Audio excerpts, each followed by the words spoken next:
Actu en 7 qui exceptionnellement change d'horaire. Elle commence avec une belle petite heure justement de différence. Prière de nous en excuser, c'était dû à des contraintes indépendantes de notre bonne volonté. Pour cette émission d'Actu en 7, nous recevons honneur aux dames Rukmini Kalimachi. Elle est chef du bureau Afrique de l'Ouest d'AP, associé de presse. Bonjour Rukmini. Bonjour. Nous recevons également Pathé Mbodj, il est journaliste, sociologue. Bonjour Pathé. Bonjour, bonjour à mes hommages à Rukmini qui a un joli nom, qui fait un peu indien. C'est bien ça. Voilà, merci. Bonjour Pathé. Bonjour. Bon alors, nous allons rentrer en fait dans cette émission qui sera presque essentiellement consacrée à l'actualité internationale.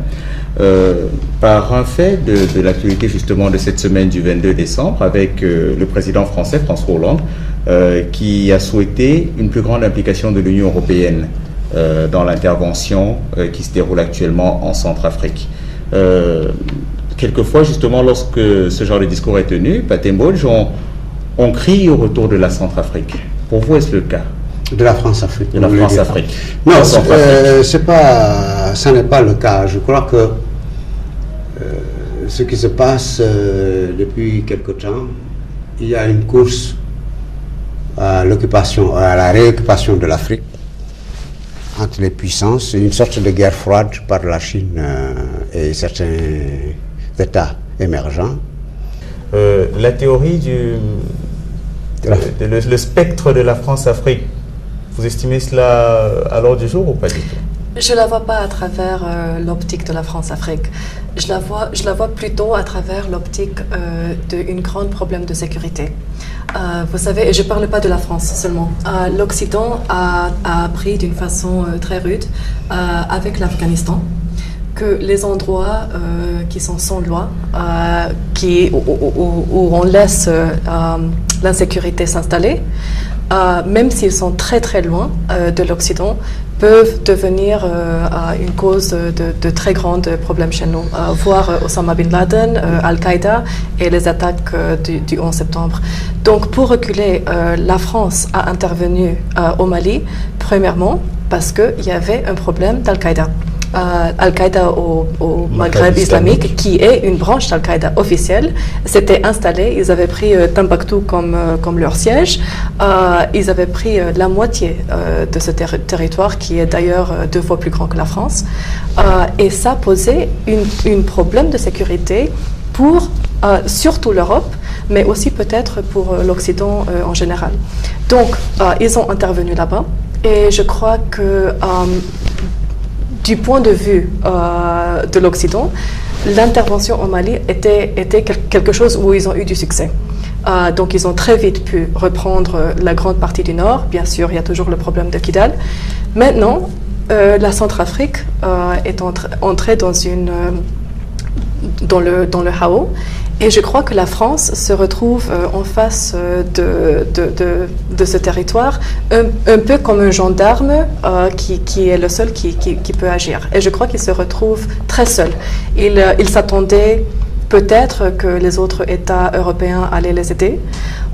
Et on voit que l'Amérique, il y a beaucoup de blabla, on va les aider, etc. Mais c'est toujours juste l'argent et la logistique.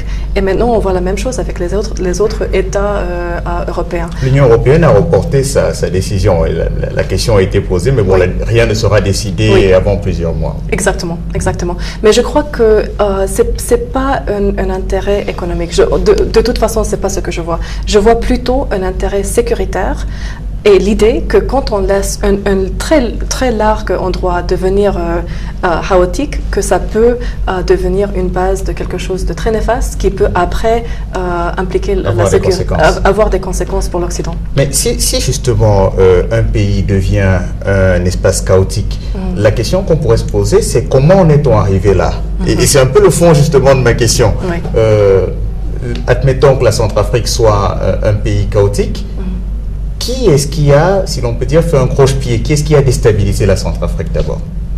Alors ça, c'est une très large question. En fait, je repose la question sur la France-Afrique. Parce que là, peut-être, on revient à la France-Afrique avec l'histoire de cette ancienne colonie française, c'est vrai. Donc, il y a eu... l'Occident s'est beaucoup mêlé à l'avenir de ce pays. Et bon, voilà, donc de ce côté-là, je crois que je suis d'accord. On peut rejoindre l'hypothèse de la France-Afrique. Pathé Mbodj, de votre point de vue aussi? On ne peut pas. Ce qui était valable pour le Mali et Al-Qaïda ne l'est pas pour la Centrafrique. C'est vrai. C'est vrai, mais c'est toujours l'idée de l'insécurité. Ce n'est pas une question d'insécurité non plus. C'est une idée de déstabilisation d'un État souverain où les gens, depuis l'empereur, arrivent par des coups d'État et où il faut abréger leur vie. Dans le cas de Bozizé, moi j'ai rencontré Bozizé au mois de septembre à Paris. Au mois de septembre, j'ai discuté avec lui. Il s'attendait à ça parce que je vous ai dit tout à l'heure qu'au mois de juillet 2012, quand Macky Sall était à Paris, quand Alpha Condé était à Paris, en juillet 2012, François Bozizé a demandé à François Hollande la permission de venir à Paris. Parce que nos chefs d'État n'ont pas encore la latitude de se déplacer sur la France en tant qu'homme libre. Hollande a refusé. Donc depuis 6 mois, depuis juillet 2012, on savait que les jours de Bozizé à la tête de l'État centrafricain étaient comptés. Malheureusement, ce qui s'est passé au mois de mars 2013 ne valait pas le changement. Parce que si Bozizé a pris le pouvoir par les armes le 15 mars 2003, il a quand même pu maintenir l'État dans ses fondements et dans ses institutions. Ici, depuis 3 mois qui sont là, une minorité, parce que la France aussi, je pense, Hollande, qui a des problèmes de représentativité auprès des Français, pense pouvoir se refaire sur le plan international. Le Mali a été un petit succès quand on a fait la jurisprudence Benghazi. On a dit que les gars quittaient Tombouctou pour se déverser sur Bamako et qu'il fallait les arrêter. C'est ce qu'on appelle la jurisprudence Benghazi, parce qu'ils sont allés en guerre en Libye en prétextant que Kadhafi voulait envahir Benghazi, qui était le berceau de la révolution, et massacrer les populations. Alors nous allons sortir sur une image, en fait une image forte de cette semaine. C'est la déclaration de Maître Abdoulaye Wade alors qu'il se trouvait en Côte d'Ivoire. Nous sortons de cette émission dessus, cette image du 3e président de la République, Maître Abdoulaye Wade, qui parle à Abidjan. Agréable semaine à toutes et à tous et merci d'avoir suivi les programmes de Walfadjri. Au revoir. Ce qui lui arrive, c'est d'avoir commis le délit d'être fils d'un président en Afrique. C'est un délit, vous savez. La preuve, c'est qu'il est en prison. Mais il comprend ça très bien. La politique, c'est l'injustice, c'est la force. Et il supporte bien la prison, comme moi-même je l'ai supporté. Mais la justice sera dite un jour. Un jour, il sera déclaré innocent, je vous le promets, parce qu'il n'a rien fait. Il y a une campagne internationale d'accusation. Comment ça se fait quelqu'un qui est en prison depuis 8 mois? On ne peut pas vous dire, il a fait ça. Non, il devrait prendre la radio, la télévision, montrer les preuves, voilà, telle banque on a trouvé tant d'argent, etc., etc.